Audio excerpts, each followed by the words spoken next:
Y vamos a platicar sobre lo que sucedió con la mamá del Marro el día de ayer y que ha generado tanta polémica con una experta, con Lilian Chapacolofón, investigadora del World Justice Project, precisamente quien está con nosotros aquí en La Octava. Lilian, ¿cómo estás? Muy buenas tardes.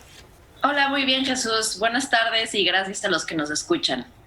Gracias a ti. Oye, yo de entrada te preguntaría, ¿qué falla en casos como, por ejemplo, el de la mamá del Marro, que primero nos dicen que era la operadora financiera, después resulta que solamente es una narcomenudista y al final que fue víctima de tortura? ¿Qué es lo que falla en este tipo de casos, en particular en las fiscalías, tanto general de la República como estatales?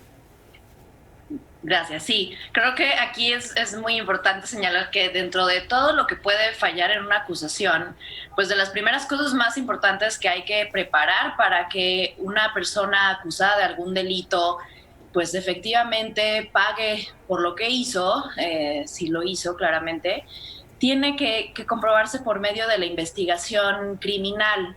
Y aquí en este caso se comete muy frecuentemente el error de detener personas en operativos espectaculares, como en este caso fue a la madre del Marro, pero también sus hermanas y incluso su padre, sin tener la evidencia de lo que se les está acusando.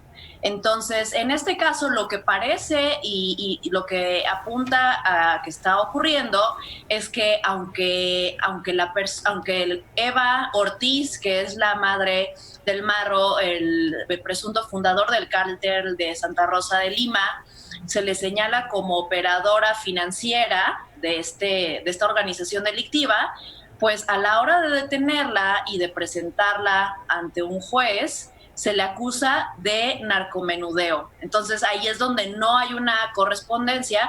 ¿Por qué por narcomenudeo? Porque es mucho más fácil presentar a las personas incluso sembrando, en este caso, droga, para presentarlas y justificar que se les sorprendió en flagrancia en posesión de drogas con fines de su venta, que hacer una investigación sólida que requería pues mucho más trabajo y tiempo, que es para sostener en este caso la operación con recursos de procedencia ilícita y delincuencia organizada, que son estos últimos dos delitos federales. Y entonces ahí tendría que entrar la Fiscalía General de la República para pues con información y con elementos para sustentar una acusación de este tamaño. Y la verdad es que no se explica y no se entiende por qué esto no ha ocurrido cuando este cártel de Santa Rosa de Lima pues se le está responsabilizando de una gran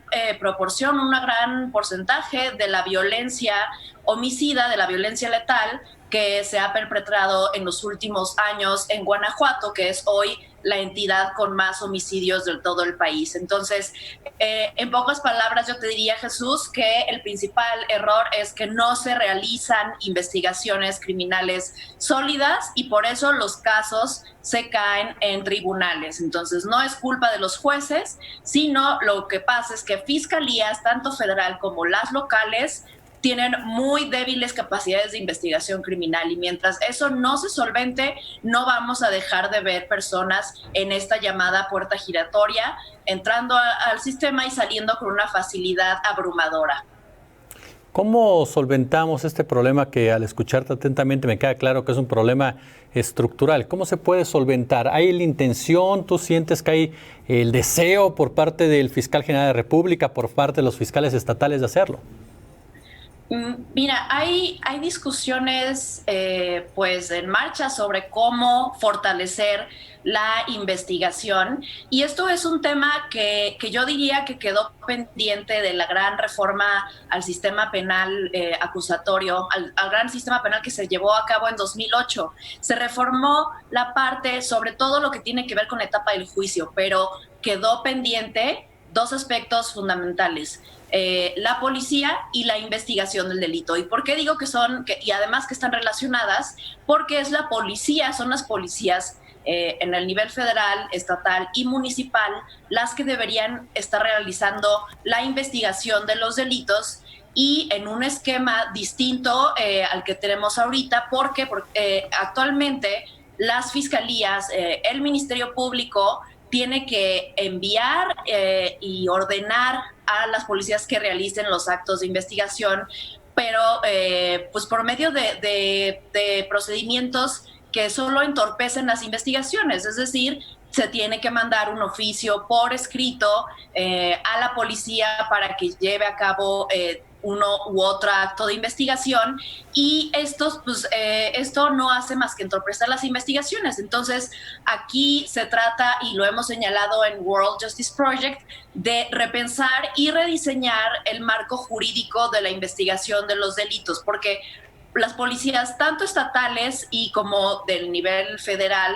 Guardia Nacional e incluso las policías municipales, tienen muchos elementos de información sobre cuáles son los delitos que cometen este tipo de organizaciones delictivas así de sofisticadas, también unas menos sofisticadas como las dedicadas a delitos del fuero común, pero tienen muchas trabas para poder iniciar investigaciones. Esto, claro, debe realizarse con controles muy efectivos y muy cuidadosos de los derechos de los imputados para, por ejemplo, videograbar los interrogatorios, videograbar cateos, y esto para darle protección a todo el proceso y a las investigaciones y a la información y evidencia que de ahí deriven. Pero nos urge repensar este paso específico de la investigación del delito y no irnos por falsas salidas como la militarización o culpar a los jueces como es muy frecuente. Lo hizo Felipe Calderón, el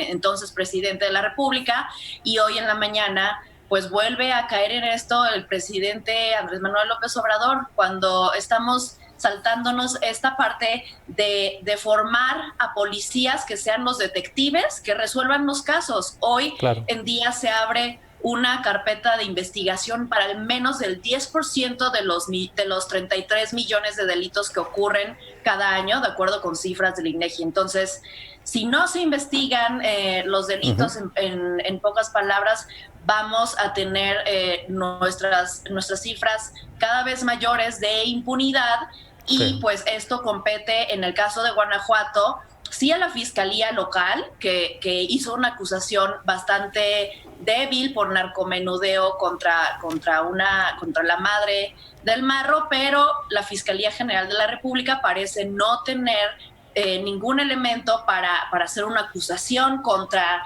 esta estructura de un cártel que le está haciendo mucho daño en términos de violencia al estado de Guanajuato y a esta región. Lilian Chapacolofón, investigadora, te agradezco muchísimo estos minutos, Lilian. Muchas gracias por tu espacio, Jesús. Gracias. Vamos a hacer una pausa y regresamos, por supuesto, con mucho, pero con mucho más en este espacio de 5 a 6 de la tarde aquí en La Octava. Una pausa y regresamos.